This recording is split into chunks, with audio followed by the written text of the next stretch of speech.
Guys, this is Anthony, and the next review I want to do today is the SH Figuarts Dragon Ball Z Super Saiyan 3 Goku or Son Goku. This figure is one of the bigger ones, and he comes with a good amount of stuff. He stands 6.5 inches to the top of his hair, about 5 3/4 to the top of his head. He's got this huge crazy hair going on, which is solid. It's soft rubber, kind of soft rubber, but it's solid, so it's really heavy and he can't stand up because of it. But that's not too big of a deal, and I'll explain why in a minute. Before I want to do anything else, I want to talk about accessories. He has an interchangeable face, just like Vegeta. The front part of the hair comes with it, so that pops off. He's got this face here, which is the stern, angry-ish face, and he's got this face here, which is the more angry, teeth-gritting face. Right there. Okay, his eyes are looking off to the side. Not a big fan of the sideways eyes on some of the figures, just because it's harder to put them in the poses you want sometimes. So let's put that one on there for the review, just because. And then he also has some interchangeable hands, as you would expect. He's got the 2 fist hands. He has one of this hand right here, which would be for his instant transmission move, or the I'm gonna poke you in the eye move. He's got 2 of the clenched open hands, and then if you'll notice, the fingernails are painted, so that's a nice touch. And he has 2 of the open hands, so that's a nice set of hands all around. He's got the removable halo. If you watch the show, you know why he has that, or I suppose if you read the manga, however you pronounce that, that can peg in to his hair.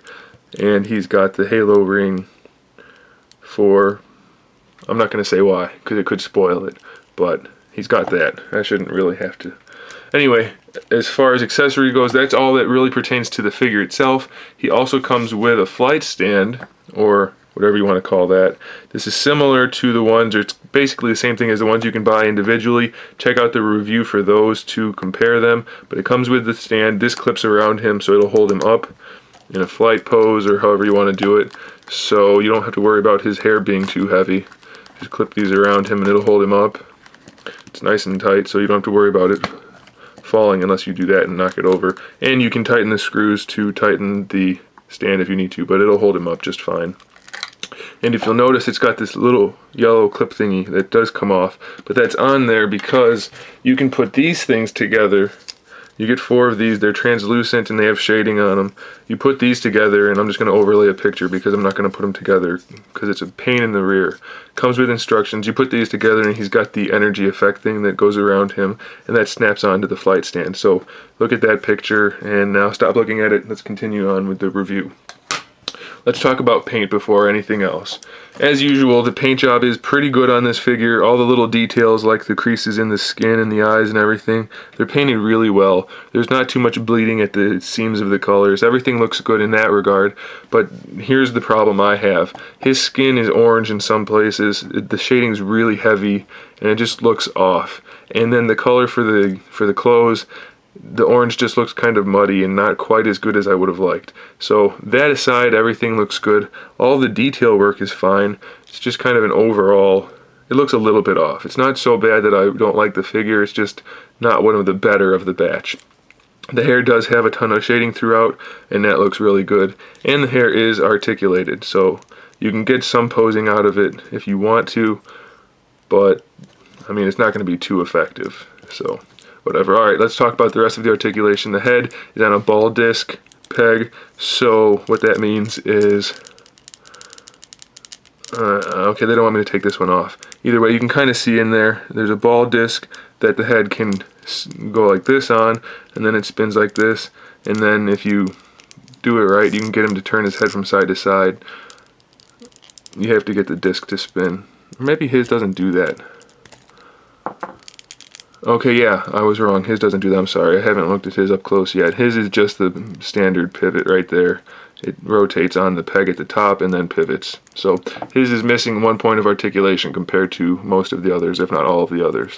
While we're there, I can talk about the neck. The neck does have a ball peg, so you can pose that individually, and that will give you extra articulation for the head. Be careful though, it's really stiff, and it doesn't have a lot of room, but that does articulate individually from the torso, so that's a nice added point of articulation. For the shoulders, it's the same as Vegeta. There's a ball peg inside a moving socket with like that little sleeve over it in there. That little ball thing, that's not actually the joint, that just hides the joint. So that the whole shoulder moves on a ball peg like that. It has a ball disc separately. There you can see all the guts in there.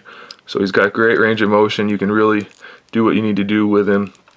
And to make the joint even better, it has this hinged sleeve piece which hides the joint. And you can pretty much pose the arm however you want to, and that'll hide it and make it look good. So that's very nice. It's got a bicep swivel right there, double jointed elbow, and a ball disc for the wrist. So this moves like this, and then of course it spins around. So plenty of motion there.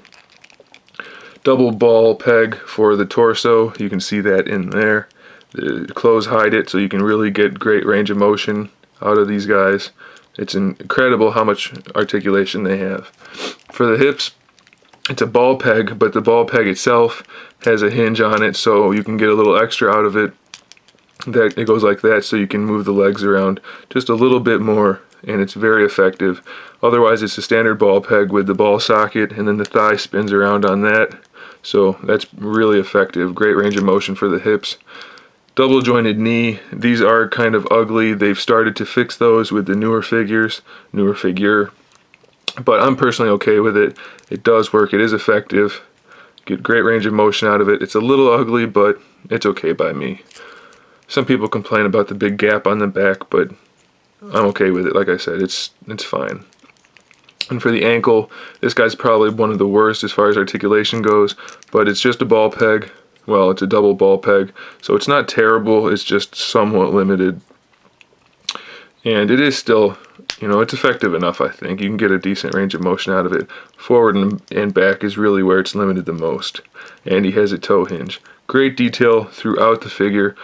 These are all amazing figures, so I'm going to say this about all of them. I do recommend it. They're great figures all around. This one has a little bit of trouble with the paint, and then the hair is so heavy, it's kind of problematic. But otherwise, it's really a great figure, so I do recommend it. Super, super cool figure. So go pick it up if you can. If not, go pick up a different one and check out the reviews for all the different ones as well. Stay tuned for all that good stuff, and in the meantime, keep collecting.